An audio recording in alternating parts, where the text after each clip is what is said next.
Hey guys, welcome back. Today we're gonna do The Defenders issue number one. Well, this is not the original. Well, this is the original Defenders, but this is volume two.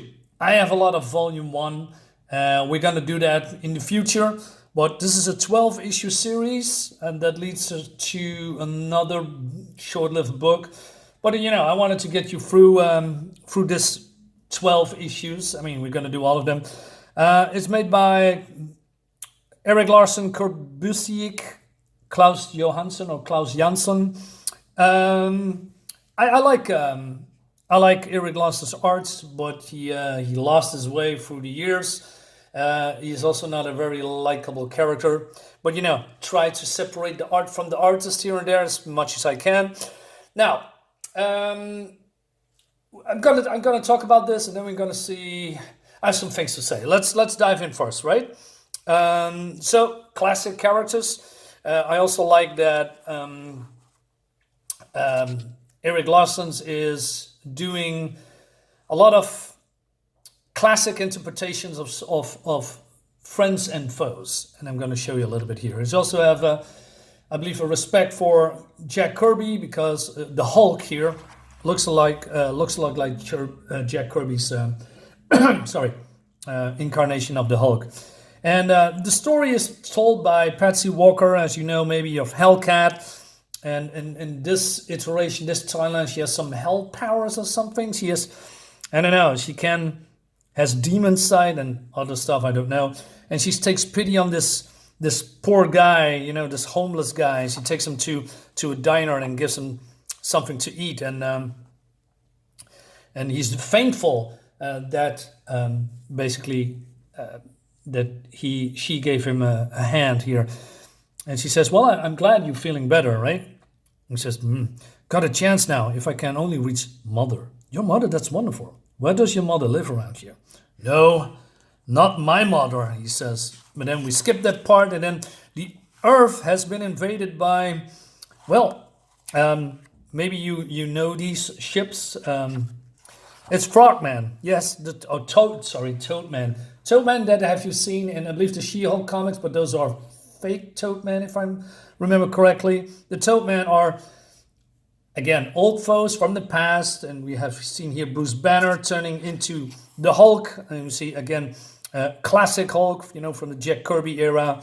Looks fun, and he's going, well, not much on the rampage, but he is, destroying the ships, and he's... asking or telling these Toadmen why they are here later. It's just, oh no, the Hulk.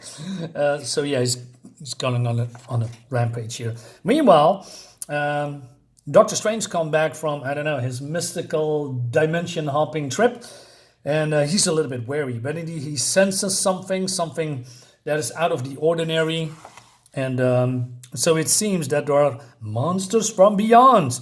So these creatures are coming from the negative zone, but then I don't know what's wrong with Doctor Strange, but he's a little bit, I don't know, out of himself, maybe a little bit arrogant. He says, "Well, I have serious work to attend to. Let Spider-Man or the Fantastic Four deal with it." That's basically what he says, and Wong is a little bit, concerned. Said, "Hey, well, they are."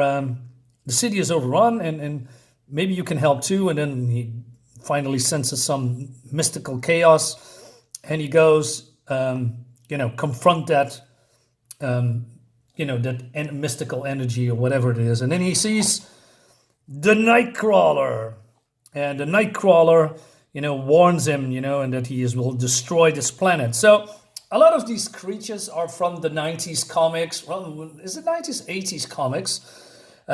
So long time the Defenders readers probably recognize these creatures, or even older, from the 70s. I could explain who these creatures are, but they are not coming back in this book, maybe in the future. In this, I don't remember, because this book is from 2001, so that's for me 20 years ago plus that I have read this comic. So I'm reading all these comics now for a second time and see if it still holds up. But I have some hesitations here. While I like Erik Larsen's art, I like this, nostalgia throwback. I wonder if it's maybe nostalgia bait. Anyway, so Wong says that he's concerned about Doctor Strange and that maybe his lack of contact makes him aloof, brusque, detached. He needs companionship. So yeah, and then we go to Atlantis. Well, Namor and his very skinny legs here is complaining about the humans, throwing their waste into the oceans, etc. And Namorita is here in the corner that you barely see her. But then a disturbance outside, right? Now, and it seems that creatures from beyond is invading Atlantis. Well, who are these? These are the name. Well, I thought the nameless ones, but because the mindless one from the dimension of Dormammu.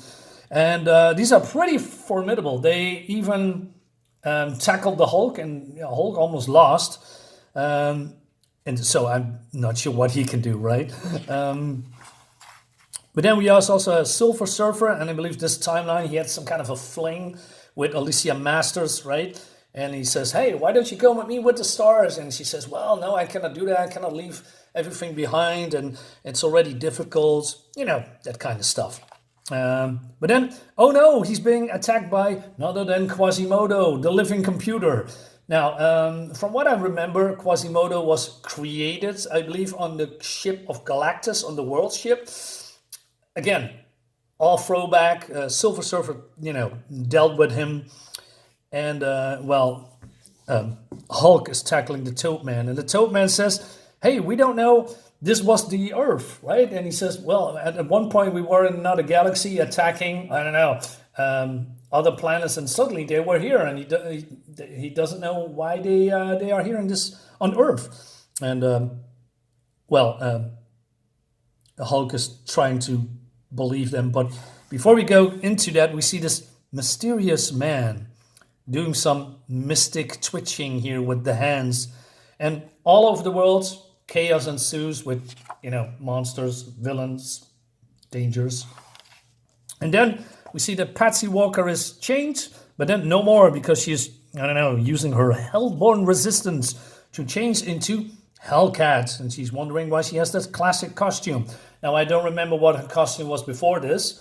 And so she goes into the other room because she was, I believe, drugged, kidnapped by the homeless guy. And then we see this mysterious woman here. Maybe you can call it that with all this Kirby blots.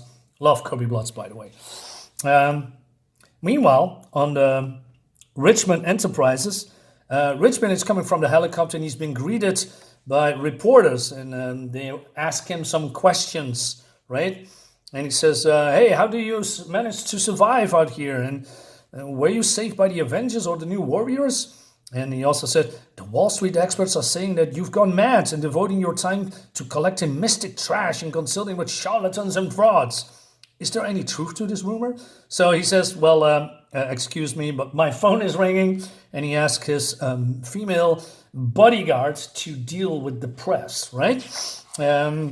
Meanwhile, later, Hellcat is calling Cal Richmond and says, "Hey, I need help because the whole world is in danger." And he says, "Well, I'll deal with it as Nighthawk," right?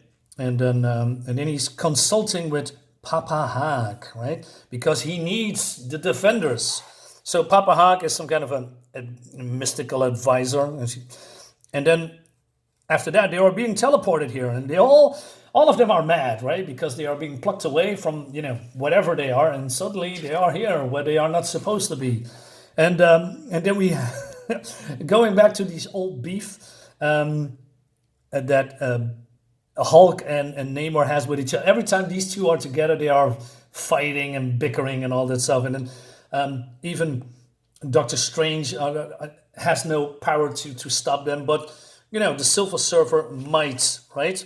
And but before they can do anything, because they are yelling and screaming and calling them, well, not names, but they are not liking each other.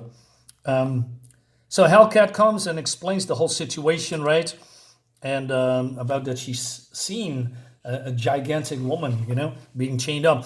But then the true villain reveals themselves, and it's none other than Yandrod. So you might think, who is that? Well, it's actually a minor villain. Even Doctor Strange and Namor is confirming that. But it seems that Yandrod, if I'm saying that correctly, has a deep hatred for the Defenders, the original ones, because we see here a little bit more like a recap what happened in the past, and which comics they appeared. This was the part with the Megatron, and also that he also was a spirit once, and he is possessed a body to take out the Defenders. And I have that issue. I mean, it's here. So Yandrod, I didn't know it was Yandrod at the time. This woman almost took out the whole the Defenders. It was pretty cool, by the way. But then it seems that since his failure, he is dying, and he is now possessing a new body. And he says, "I was dying, a true death this time. Still, I shall be victorious."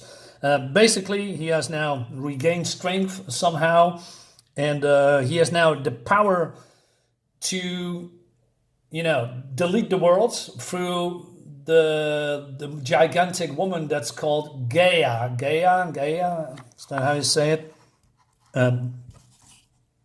Mother Earth. So how does he get Gaia in prison? I don't know. It's not being explained. But he has the power, and then calling forth the primordial powers of the world, earth, wind, fire, water, right? So we've seen these elementals before, but it seems that these creatures are really, really strong. And even Doctor Strange senses that they can destroy the world. So they are trying to, tackle these creatures, but it seems that they are pretty formidable, and they are, it seems that the Defenders are getting their ass. They are defeated. I'm not sure I can say that word because of YouTube algorithms. They're getting their behind kicked, and then they are reaching out to each other, and it seems that if they are touching each other, the world will end. But the Hulk is the Hulk, and the Hulk is the strongest one there is. And he says nobody beats the Hulk, and he attacks this Earth creature.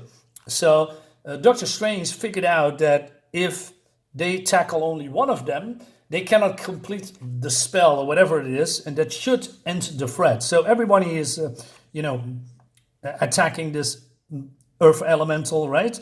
And so while the other three are touching each other, but then the spell was triggered, incomplete. The final one vanished with a howl of rage, and Earth was safe. And Yandrod, somehow he is defeated, and they're starting bickering again. So this guy is dying, right? And they are still going on, right? And it says, Silver Surfer says, "Mad, you all mad. The sooner I depart this planet, the better. Are you children or men? Stop this at once." So Yandrod says, "You beat me. Again, you beat me. And yet you hate each other? You don't want to band together, to be together? I can think of no greater punishment for you all. I curse you all forevermore. I curse you." And then he died. And then Mother Gaia is been released, and all the crisis was over, and all is well again. And so Namor says, "Hey, I don't want to be with you anymore. I'm going back to my kingdom." Even the Hulk is going away, and because he wants to be left alone, right? But Doctor Strange actually is a little bit worried about the curse, right? And so Patsy says, "I guess that leaves you and me, Doc. Do you really think there is a problem? I cannot be sure. If there is a curse, I am part of that. And it makes it harder for me to accurately sense." So Papa Yaga, whoever this guy is, "A powerful aura is strong, very strong. The curse was real, and this is far from over." So Kyle Richmond says, "Really? Cool." And that goes into the next issue. So, and then they are fighting Pluto, Lord of the Underworld. So again, is this good?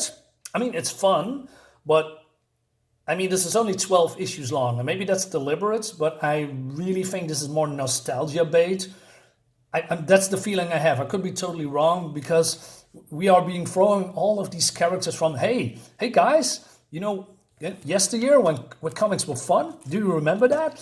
And like I said, Pluto, long forgotten enemy, comes back, and a lot of other creatures back from the past comes back, and that could be a good thing because I grew up with all these comics, so it would be nice seeing all these characters on paper again in the newer edition. But if it's good, I don't know. We're gonna find out, guys. Let me know what you think about it in the comments. Subscribe to my YouTube channel, and I'll see you in the next one. Bye bye.